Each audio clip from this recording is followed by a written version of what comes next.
The ledger. Grandpa Morris had survived the Great Depression, 2 wars, and 40 years in the steel mills, but nothing prepared him for the moment his grandson slid a piece of paper across the kitchen table and smiled like he'd just done him a favor. "Your pension will now go to my account," Tyler said, tapping the document with a manicured fingernail. "I'll give you $500 a month for expenses. It's better this way, Grandpa. You're not good with money." Morris stared at the paper without touching it. His coffee had gone cold. Outside, autumn leaves tumbled past the window of the house he'd bought 53 years ago with his first year's wages from the mill. The mortgage had been paid off before Tyler was born. "Not good with money," Morris repeated slowly, as if testing the words in his mouth like a piece of suspicious meat. Tyler's smile widened. "You know what I mean? You're getting older. It's easy to make mistakes, fall for scams. This way, everything's protected." He pushed the paper closer. "I've already set up the account. Just need your signature and your pension routing information." Morris picked up his coffee cup, remembered it was cold, and set it back down. His hands, gnarled from decades of real work, scarred from hot metal and sharp edges, rested on the laminate table he'd installed himself in 1987. "How much is my pension?" Morris asked quietly. Tyler blinked. "What? How much do I get each month, since you've done all this planning for me?" A flicker of something crossed Tyler's face. "I don't know the exact amount, but $4,237. Morris's voice remained level, plus Social Security of $2,000 and change. That's over $6,000 a month. He let that sit in the air between them. "And you'll give me $500 of my own money for expenses." Tyler's practiced smile faltered. "Well, there are management fees and—" "Management fees," Morris nodded slowly. He looked at his grandson, 32 years old, wearing a suit that probably cost more than Morris spent on clothes in a year, driving a leased BMW he couldn't really afford. Tyler, who'd moved back in with his parents 3 times since college. Tyler, who'd started 4 businesses that all somehow needed just a little help from the family before they collapsed.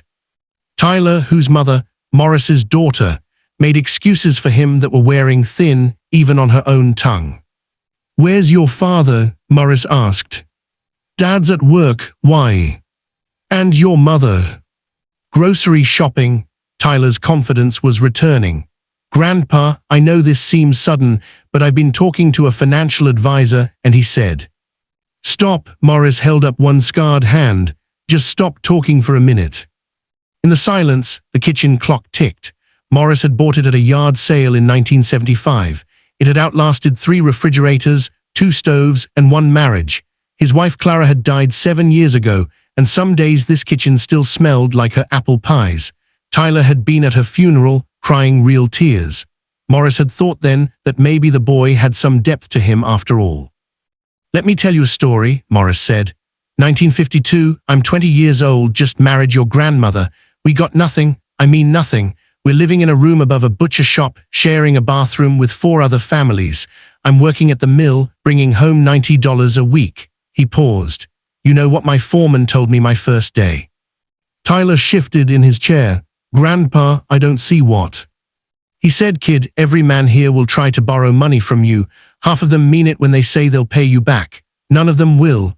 And you know what? He was right. But there was this one guy, Donnie Kowalski. He asked to borrow $20. That was, hell, almost a quarter of my weekly pay. He needed it for his daughter's medicine." Morris stood slowly, joints creaking, and walked to the window. The neighborhood had changed. Most of his old friends were dead or in nursing homes. Young families now lived in houses that used to belong to men he'd worked alongside. "I gave him the 20. Everyone told me I was a fool. 6 months later, Donnie slipped me $25 in an envelope. $5 extra for my trouble and trust," he said. Morris turned to face his grandson. "You know what the real payment was?"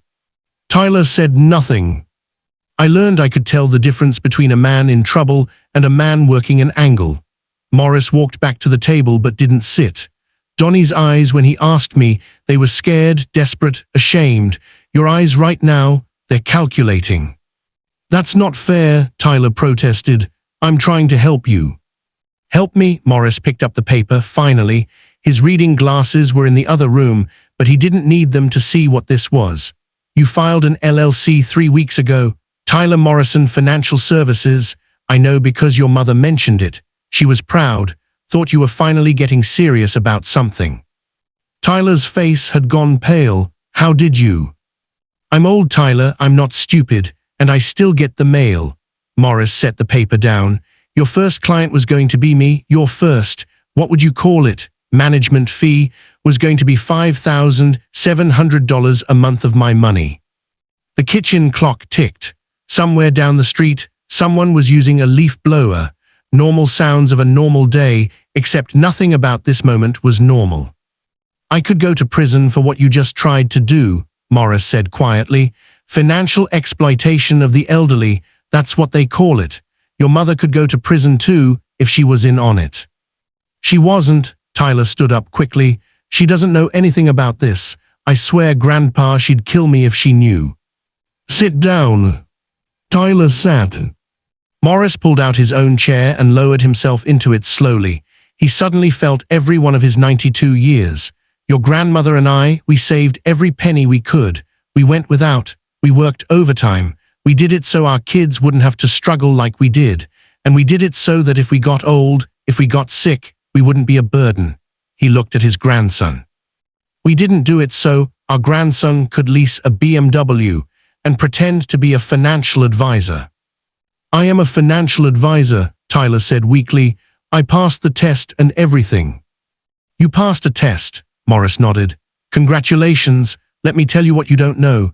You don't know what it feels like to be 70, 80, 90 years old and scared. Scared you'll run out of money. Scared you'll end up in some state facility where they warehouse old people until they die.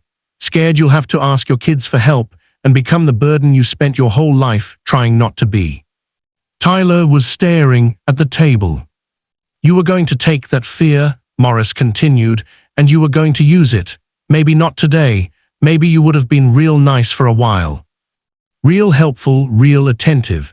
Then in 6 months, a year, when I trusted you completely, when I'd signed over everything, you would have started finding reasons why I needed to live on less, why the management fees needed to go up, why maybe I should think about selling this house, downsizing, putting that money somewhere safe. Morris's voice was hard now. How close am I? Tyler's silence was its own answer. Here's what's going to happen, Morris said. You're going to tear up that paper, you're going to close that LLC, and you're going to tell your mother what you tried to do. Grandpa, please. I'm not finished, Morris leaned forward. Then you're going to get a real job, not another scheme, not another startup, not another opportunity. A job where you clock in, do the work, and clock out, where you earn your money honestly. And maybe in a few years, when you've learned the difference between ambition and exploitation, we can have a relationship again. Tyler's eyes were wet. I'm sorry. I know you are. You're sorry you got caught. Morris stood up. Now get out of my house. Grandpa. Get out. After Tyler left, the sound of the BMW's engine roaring away too fast down the quiet street, Morris sat alone in his kitchen. He thought about calling his daughter, but decided to wait until she got home from the store. She deserved to hear this in person, not over the phone. He made a fresh pot of coffee, stood at the window watching the leaves fall, thought about all the times he'd helped Tyler over the years. Birthday money, Christmas gifts, that loan for college that never got paid back, the down payment for the first BMW. He'd done it gladly, lovingly, because that's what grandfathers do. But somewhere along the way, help had become expectation. Expectation had become entitlement. And entitlement had walked into his kitchen with a piece of paper that would have made him destitute in his own home. Morris picked up the phone and called his lawyer. Then he called his bank. It was time to make sure his affairs were truly in order, with people he could trust. Tyler had taught him one final lesson. Sometimes the people closest to you are the ones you need protection from most.